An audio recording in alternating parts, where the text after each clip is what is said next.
Mike.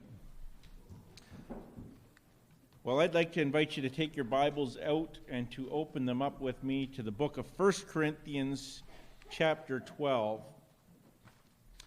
We're in a short series that is just looking at different biblical teachings about what it means to be the church. Last week we were in Acts 2.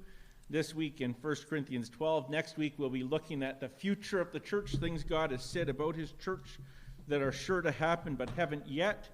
And I think, I haven't quite settled on it, but I think in the last week we'll look at Ephesians 5 and what it is to grow up into the fullness of Christ. So, 1 Corinthians chapter 12, and we're going to pick it up here at verse 12. We could do the whole chapter, but I want to focus particularly on this latter portion here. Verse 12 says this: "For just as the body is one and has many members, and all the members of the body, though many, are one body, so it is with Christ.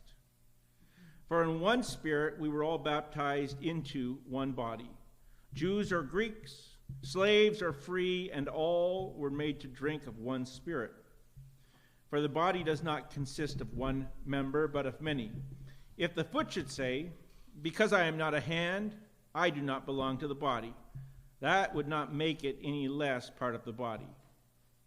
And if the ear should say, 'Because I am not an eye, I do not belong to the body,' that would not make it any less a part of the body. If the whole body were an eye, where would the sense of hearing be? If the whole body were an ear, where would be the sense of smell? But as it is, God arranged the members in the body, each one of them as he chose. If all were a single member,